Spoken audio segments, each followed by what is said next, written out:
गौरी शंकर सीताराम, गौरी शंकर सीताराम। राधा वल्लभ श्री हरिवंश। बच्चों का भाग्य हमेशा अच्छा रहे, उनके जीवन में कोई दुख ना आए, इसके लिए उनके माँ बाप क्या उपाय कर सकते हैं, आज के इस वीडियो में हम इसी विषय पे बात करने वाले हैं। जो उपाय बताने जा रहे हैं उससे क्या क्या लाभ होने वाले हैं। जैसे कि माँ बाप चाहते हैं उनके बच्चों की आयु लंबी हो तो वो होगा, उनके जीवन के संकट दूर हो। माँ बाप चाहते हैं कि उनको कोई बीमारी भी ना छुपाए तो ये भी होगा। माँ बाप चाहते हैं कि बच्चों का दिमाग बहुत ज़्यादा तेज रहे पढ़ाई में तो ये भी होगा। पढ़ाई के बाद उनका करियर अच्छा रहे, नौकरी और बिजनेस जो भी वो करना चाहते हैं उसमें वो सफल हों। आगे उनका वैवाहिक जीवन जो है बहुत अच्छा रहे, भविष्य पूरा जो है उनका सुखमय रहे, ऐसा माँ बाप जो है इच्छा रखते हैं। तो इसके लिए केवल एक ही उपाय करने हैं, सभी मनोकामनाओं की सिद्धि होगी। क्योंकि बहुत ही ज़्यादा जो है प्रभावशाली जो है उपाय बताने वाली हूँ, मात्र 10 मिनट का, क्योंकि कलयुग को वरदान है इस उपाय का। अगर आप करते हैं तो कलयुग का जो है ये वरदान है, इसे भगवान भी नहीं रोक सकते। अगर आप ये उपाय करते हैं, सभी मनोकामनाओं को सिद्ध करने वाला यह उपाय है। तो क्या करना है इसके लिए कि आपको पूरे परिवार के साथ 10 मिनट का टाइम रोज निकालना है। सुबह निकालिए या फिर शाम के समय निकालिए। आपको भगवान के नाम का कीर्तन करना है। क्या है, भगवान के नाम का कीर्तन करने से ग्रह नक्षत्रों की स्थिति सुधरने लगती है।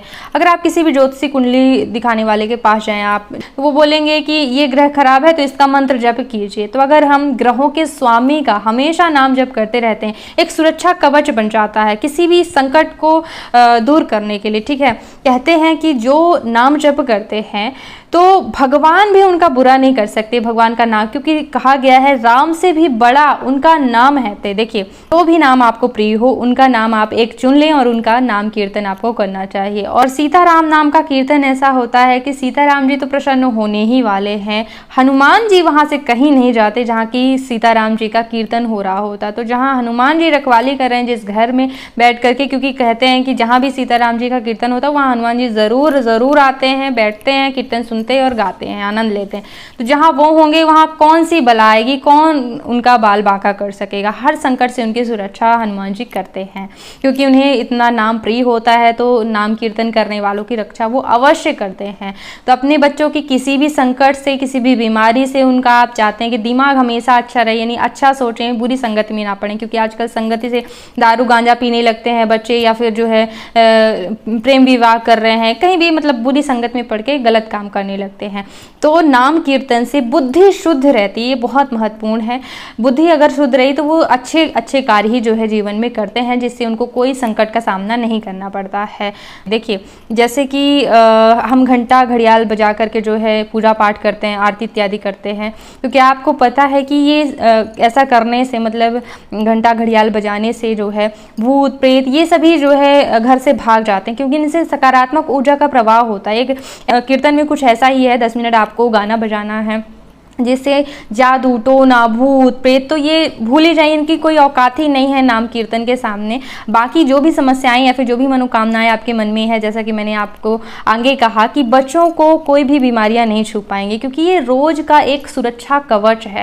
या फिर ये समझ लीजिए कि आप अपनी किस्मत बना लेने की क्षमता नाम कीर्तन से प्राप्त कर सकते हैं। क्योंकि देखिए, भगवान के किसी से पर्सनल दुश्मनी नहीं होती कि किसी को सुखी सुख दे रहा है। कोई बच्चा देखिए करोड़पति के घर में जन्म ले लेता है तो उसकी कोई पर्सनल दोस्ती नहीं है भगवान से कि वो किसी के घर में, अमीर के घर में मतलब जन्म ले रहा है, करोड़पति के घर में। और ना ही किसी की दुश्मनी है भगवान की कि वो गरीब के घर में उनको पैदा कर देते। क्योंकि अभी के ही कर्मों से अगर कुछ होना होता तो हम लोग अपना जन्म भी निर्धारित कर लेते कि हम इन्हीं माँ बाप के यहाँ पैदा होंगे, क्योंकि ये अमीर है या फिर अच्छा है, इनका स्वभाव अच्छा है। तो कहीं ना कहीं पूर्व जन्म के कार्य काम करते हैं, इसी वजह से जो है हमारा भाग्य बनता है। तो जब भी आप नाम कीर्तन पूरे परिवार के साथ बैठकर करना शुरू करते हैं तो अपने परिवार के लिए एक सुरक्षा कवच तैयार कर लेते हैं, जिसे स्वयं भगवान भी नहीं भेद सकते। भगवान भी चाहें कि मतलब वो आपको नुकसान पहुंचाएं तो वो नहीं, क्योंकि कहा गया है कि राम से बड़ा उनका नाम है। तो जहां उनका नाम चल रहा है तो भगवान भी शपथ अगर ले लेते हैं तो वो भी नहीं तोड़ पाते उस सुरक्षा कवच को। पूरी एक कहानी है संतों के द्वारा कही, मतलब प्रत्यक्ष कहानी है। आगे मतलब समय होगा तो मैं आपको कहानी भी बता दे दूंगी कि भगवान के नाम में इतनी सामर्थ्य होती है कि कई कई जन्मों के पाप कर्म भस्म होने लगते हैं, जिससे आपकी किस्मत चमकने लगती है। तो अगर जैसे कि कोई बीमारी भी आना रहा, कोई बड़ी चीज़ जो हमें मिलने वाली होती है, कि मान लीजिए बहुत ज़्यादा किसी की हड्डी वगैरह अगर टूटनी होती, तो वहाँ पे थोड़ी खरोंच दे करके भगवान उस चीज़ की भरपाई कर लेते कि थोड़ा सा खरोंच लगे तो आपका कर्म भी जो आपने किया था उसका फल भी मिल गया, लेकिन वो नाम कीर्तन की वजह से छोटा होकर के आपको मिलता है। तो इसलिए जो है पूरे घर में सकारात्मक ऊर्जा बनाए रखने के लिए पूरे परिवार को एक साथ बैठ करके नाम जप जरूर करना चाहिए। पूरे करना कैसे है नाम कीर्तन ये भी जान लीजिए। जैसे कि अगर आपको सीता राम नाम प्रिय है, ठीक है, सीताराम सीताराम सीताराम सीताराम, ऐसे आप बजाते जाइए घंटी घड़ियाल सब कुछ, और फिर जो है पूरा परिवार बैठ कर के इसी तरह सभी एक स्वर में आपको गाना है।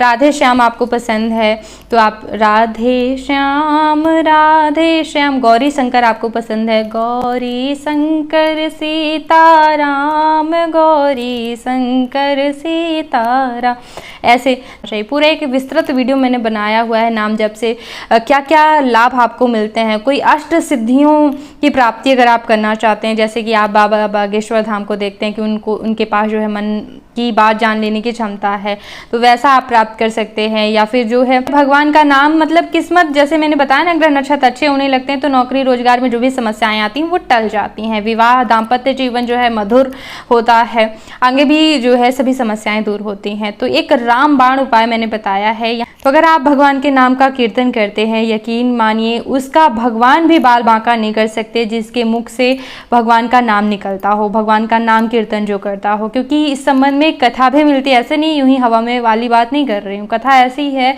कि एक बार काशी नरेश ने जो है विश्वामित्र जी को प्रणाम नहीं किया, तो विश्वामित्र जी ने श्री रामचंद्र जी से कहा कि इन्होंने सबको भरी सभा में प्रणाम किया लेकिन मेरे को प्रणाम नहीं किया, मेरा ऐसा अपमान किया। भरी सभा में सबको प्रणाम किया जाए, किसी एक को ना किया जाए। तो श्री रामचंद्र जी क्रोधित हो उठे कि मतलब गुरुदेव का अपमान वो भी कैसे मतलब सहन कर सकते हैं, संत का अपमान। तो उन्होंने कहा कि काशी नरेश कल का सूर्य नहीं देखेंगे। अब काशी नरेश हो गए बहुत ज़्यादा परेशान, तो उन्होंने क्या किया कि भगवान हनुमान जी की शरण लेने की उन्होंने सोची, लेकिन सोचे उन्होंने कि हनुमान जी तो राम जी के भक्त हैं, तो राम जी ने शपथ ले ली है कि सुबह होने तक जो है काशी नरेश को हम मार डालेंगे।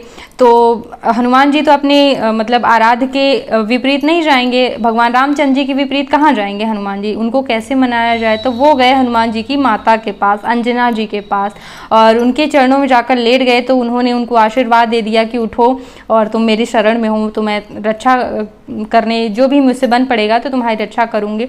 तो उन्होंने ऐसा बताया कि ऐसा ऐसा है, श्री रामचंद्र जी ने हमें मारने के लिए जो है शपथ ले ली है, अब हम क्या करें। तो उन्होंने कहा चिंता मत करो। तो जब हनुमान जी आए तो माता ने कहा कि इसकी रक्षा करने का मैंने वचन दिया है, तो अब तुम श्री रामचंद्र जी के वचन की भी रक्षा करो और मेरे वचन की भी रक्षा करो। श्री रामचंद्र जी ने अगर शपथ ली है इसको मारने की, इसकी भी रक्षा करो और अपने स्वामी की और मेरे वचन की भी लाज रखो। तो हनुमान जी को थोड़ा सा मतलब सोचने पे मजबूर हो गए वो। उन्होंने क्या किया, काशी नरेश को अच्छे से समझा दिया और बोल दिया कि सो जाओ आज रात, कल सुबह हम बताएंगे कि क्या करना है। और उन्होंने काशी नरेश को यह बता दिया कि आपको राम नाम का कीर्तन करना है। तो 3 बार जो है श्री रामचंद्र जी ने डाले हुए थे काशी नरेश को मारने के लिए, तो वो नाम कीर्तन करने लगे सुबह सुबह से। तो जो है पहला बाण जब श्री रामचंद्र जी ने निकाला तो राम राम राम राम ऐसे वो करने लगे, कीर्तन जपने लगे। तो एक बाण जब उन्होंने मारा तो वो बाण जो है विफल हो गया उनका, ठीक है, क्योंकि राम से भी बड़ा राम का नाम होता है। और दोबारा जब उन्होंने बाण निकाला तो सीताराम सीताराम, अब तो डबल शक्ति हो गई राम जी के साथ, सीता जी का भी उन्होंने नाम ले लिया। तो दूसरा बाण भी उनका विफल हो गया। अब तीसरा बाण उन्होंने निकाला तो सीताराम हनुमान, सीताराम हनुमान, तीनों लोगों का जो है वो नाम जप करने लगे। तो तीसरा बाण जैसे ही भगवान श्री रामचंद्र जी ने निकाला तो वहां पर नारद जी उपस्थित हो गए, क्योंकि नारद जी ने ही काशी नरेश को कहा था कि विश्वामित्र जी को प्रणाम मत करना। तो नारद जी आ गए और उन्होंने बताया कि मैंने इसको पट्टी पढ़ाई थी कि प्रणाम मत करना, तो जो है इन्होंने प्रणाम नहीं किया। तो फिर जो है विश्वामित्र जी ने उन्हें माफ़ कर दिया काशी नरेश को, और विश्वामित्र जी ने कहा कि जब मैंने माफ़ कर दिया है तो राम आप भी इसे माफ़ कर दीजिए। तो बस भगवान ने उन्हें माफ़ कर दिया जब गुरुदेव ने माफ़ कर दिया। इस जिस तरह से राम से भी बड़ा उनका नाम होता है, तो जो भी नाम जप करते हैं तो भगवान उनका भला ही करते हैं। तो कलयुग में वरदान है भगवान का नाम जप करना, नाम कीर्तन करना। तो नाम जप की क्या विधि होती है, उसके क्या लाभ होते हैं, अलग से वीडियो मैंने दिया है, कम से कम बहुत सारे लाभ बताए हैं, तो उसको आप देख लीजिएगा। विधि का अलग है, देख लीजिएगा, पूरी प्लेलिस्ट बनी हुई है भक्ति से संबंधित। तो एक बार चैनल पे ज़रूर आइएगा और इस वीडियो को देखने के लिए बहुत बहुत धन्यवाद।